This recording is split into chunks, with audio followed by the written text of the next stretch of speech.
आधार है, ठीक है।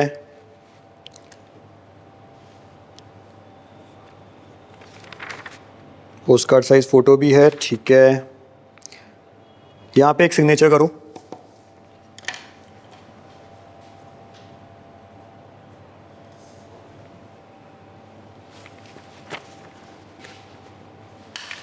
लेफ्ट हैंड यहाँ पे थंब इम्प्रेशन।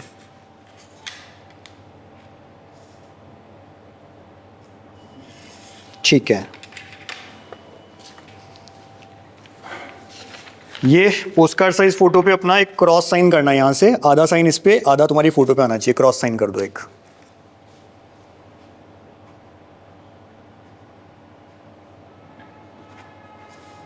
ठीक है,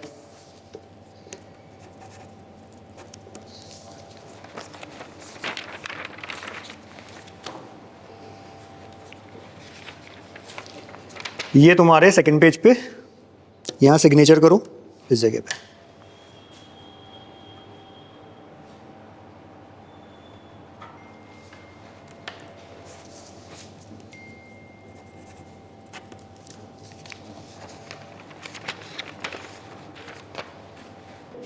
स्टूडेंट्स, तुम्हारी वीडियोग्राफी हो रही है एक एक करके। जैसे जैसे तुम्हारे सामने वीडियोग्राफर आए तो आपको देखना है इस कैमरे में, ठीक है।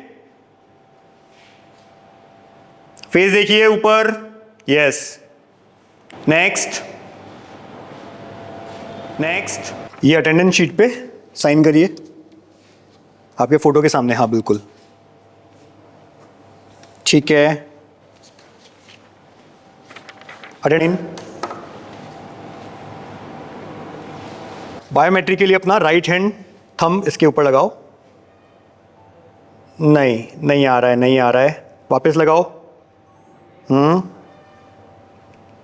नहीं आ रहा है। एक काम करो, ये लो कपड़ा से पहुंचो सही से।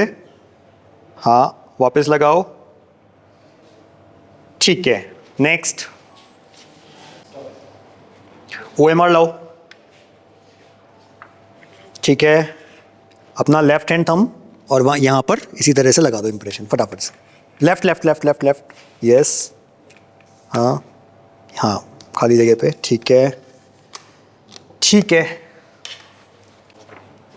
वैसे तो 4 बज गई है, NTA ने कहा है 2:30 बजे पहले पहले अपने को टाइम भी लिखना है ना, साइन के साथ में। तो 2:15 लिख देते हैं। मैं 2:15 कर देता हूँ, आप 2:16 लिख दो। 4 बज रहे हैं। 4 बज रहे हैं, बट ठीक है, NTA ने कहा है 2:30 से पहले पहले करना है अपने को। 2:16 करना है। 2:16 कर दो आप। ये अपन NTA का गाइडलाइन को फॉलो नहीं कर रहे हैं वैसे। पर अपन तो लेट हो गए ना, इतनी सारी चीजें करवाते हैं NTA वाले, टाइम तो लगता है।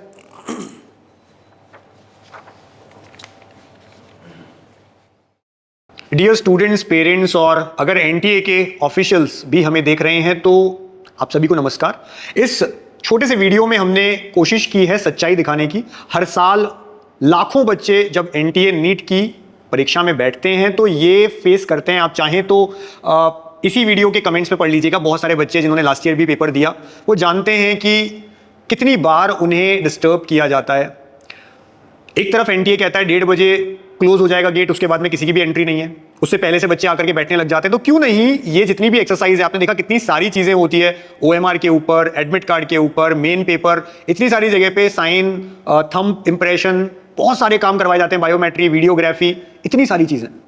इन्विजिलेटर की मैं नहीं कहूंगा हर जगह पे गलती है, उनको जो इंस्ट्रक्शंस दिए जा रहे हैं वो उसे फॉलो कर रहे हैं। अगर NTA इसको स्ट्रिक्टनेस के साथ बता दे, सर इंफॉर्मेशन बुलेटिन भी निकलती है, उसमें कहीं नहीं लिखा हुआ है कि 1:30 बजे आपको ये OMR दे देनी है, आपको 1:30 से 1:45 के बीच में इन्हें भरवा लेना है, अटेंडेंस शीट वगैरह आपको 2 बजे तक फिल कर लेनी है, कहीं नहीं लिखा है। और इस वजह से बच्चों को भी नहीं पता और किसी को भी नहीं पता कि एक्चुअल ऑफिशियल क्या स्टेटमेंट्स हैं, जो हो सकता है NTA अपने इन्विजिलेटर्स को ट्रेनिंग में देता हो, लेकिन जब पता नहीं है तो बच्चा उसको अपोज नहीं कर पाता on the day of exam. नहीं, बिल्कुल सही बात है। और बहुत सारे फैक्टर्स हैं इसमें। एक फैक्टर तो ये है ना कि स्कूल्स बहुत सारे एग्जाम्स करवाती है, तो हर एक एग्ज़ाम के लिए कहीं ना कहीं NTA को लगता है कि यार इस एग्ज़ाम के लिए हम लोग ट्रेन करेंगे, तो वो लोग उसको फॉलो करते हैं नहीं करते हैं। और मैंने ये फील किया पर्सनल लेवल पर कि हर साल बच्चा कई बार इसलिए सेलेक्ट नहीं हो पाया क्योंकि उसका इन्विजिलेटर सपोर्टिव नहीं था। पेरेंट्स सपोर्टिव थे, टीचर सपोर्टिव थे, फ्रेंड सपोर्टिव थे, बट स्कूल और इन्विजिलेटर का बिहेवियर ऐसा था कि बच्चा बिल्कुल डिमोरलाइज हो गया। उसको हमेशा बेटा आप कर लोगे, आप सेलेक्ट हो जाओगे, और वहाँ OMR शीट फेंकी जाती है, उससे ब्लंटनेस से बात की जाती है, बार बार चिल्ला कर कहा जाता है कि 15 मिनट और बचे हैं, चाहे आधा घंटा ही क्यों ना बचाओ। You know at that time student feel very frustrated. तो मैं स्ट्रांगली ये बोलता हूँ कि बच्चे को इस चीज़ को मेंटली तैयार रखना है अपने आप को, कि एग्ज़ाम सेंटर पर पेपर भी उसका दुश्मन है, इन्विजिलेटर भी उसके दुश्मन है, उसके साथ में बैठे लोग भी उसके दुश्मन हैं। उसको एक चीज़ समझ लेनी है कि वो जहाँ बैठा है वो कांटों का ताज है, और बिल्कुल, और कांटों के ताज में वो जितना शांत रहेगा उतना बेटर परफॉर्म कर पाएगा। एक इंटरेस्टिंग फैक्ट मैं आपको बताऊं सर, मैंने ऐसा ऑब्जर्व किया स्ट्रांगली कि एक तो टॉपर होता है ना, वो अपना पेपर 2.25 से 2.5 घंटे में करने की प्रैक्टिस करता है। हर बार ऐसा ही होता है, टॉपर हमेशा हमेशा बहुत पहले पेपर कर लेता है। जो लोग 3 घंटे तक पेपर करते रहते हैं ना, वो सिर्फ सेलेक्ट होते हैं, और जो 3 घंटे भी नहीं कर पाते, ऑब्वियस सी बात है सेलेक्ट भी नहीं हो पाते।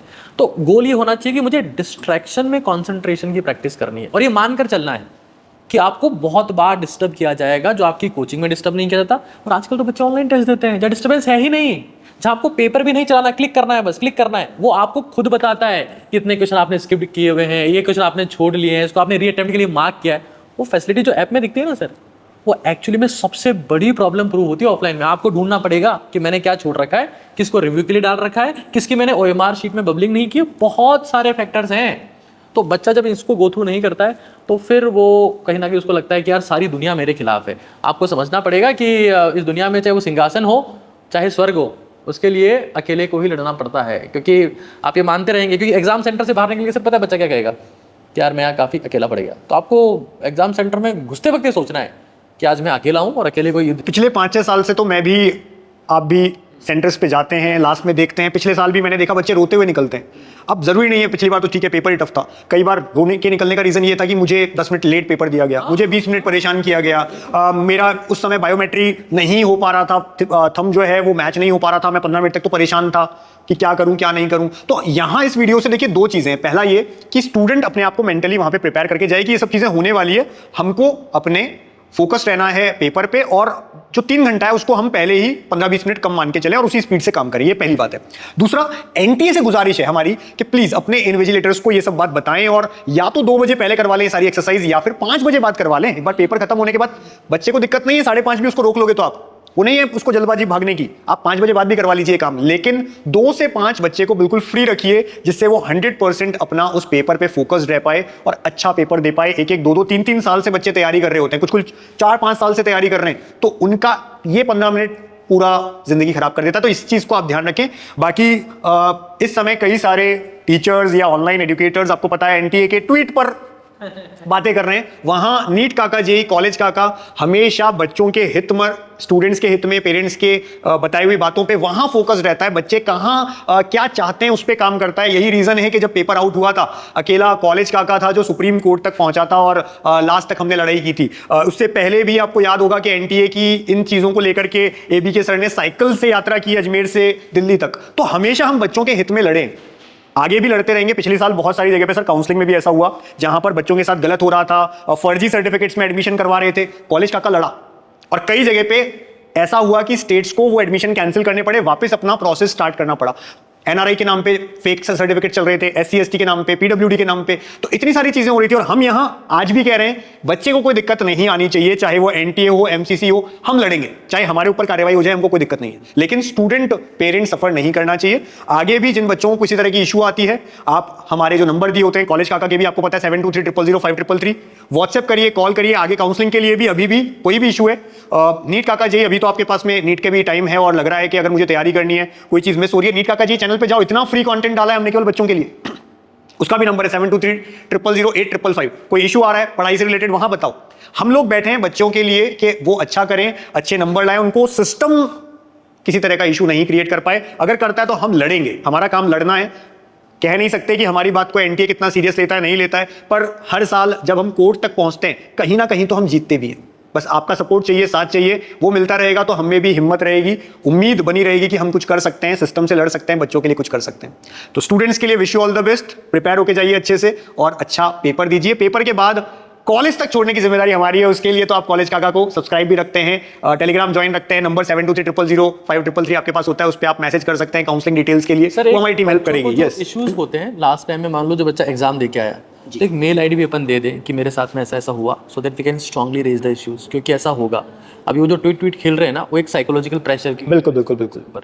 तो ये हमारी कहीं ना कहीं जिम्मेदारी है कि ऐसा कोई इशू होता है, कहीं पर भी कोई भी इशू अगर होता है, पहले भी हमने किया है, हमने अपनी मेल आईडीज भी दी है, हमारे नंबर भी दिए, वहां भी आप बताइएगा। और भी जहां पर जिन जिन जगह पे ऐसे इश्यूज होते हैं एनटीए की या कहीं भी, हम बताएंगे उन मेल्स को, उन नंबर पे आप भी हमारे साथ साथ कॉल किया करें, मैसेज किया करें, जिससे आवाज उठती है तो काम होता है। अभी आपने देखा बहुत सारे बच्चों का इंटरनेट इशू की वजह से इस साल भी हुआ है, एनटीए ने नॉर्मली एक बच्चे को कितनी बार डिस्टर्ब करते 7 से 8 बार तो बच्चा डिस्टर्ब होता ही मतलब है। आप ये मानो हर उसका 15 से 20 मिनट जाता है ना, जाता है, बिल्कुल 15 जाता से 20 मिनट जाता है। और उसके लिए आप बिल्कुल प्लान रहें। जैसा आपने एक और चीज कही कि इन्विजिलेटर पे डिपेंड करता है, हो सकता है किसी स्कूल में अच्छे इन्विजिलेटर हैं, वो जानते हैं ये बात, हो सकता है उनके बच्चे भी नीट में अपीयर हुए हैं, वो जानते हैं कि कितना इंपॉर्टेंट है ये, और वो उस पे काम करते हैं। बाकी जहां नहीं जानते हैं, जहां पे देखिए इतने सारे एग्जाम होते हैं पूरे साल में उस स्कूल में, सर लास्ट हर जगह कहीं एडमिट कार्ड ऐसा नहीं होता है, हर जगह पे डिफरेंस। बच्चा था तो वहां के टीचर को रीट में और नीट में डिफरेंस नहीं पता। राजस्थान में एक रीट का पेपर होता है, वो रीट और नीट में इन्विजिलेटर नहीं जानता था डिफरेंस क्या है। इवन सभी चीजें, इतने सारा एडमिट कार्ड में भी बहुत सारी चीजें नीट में करवाई जाती है,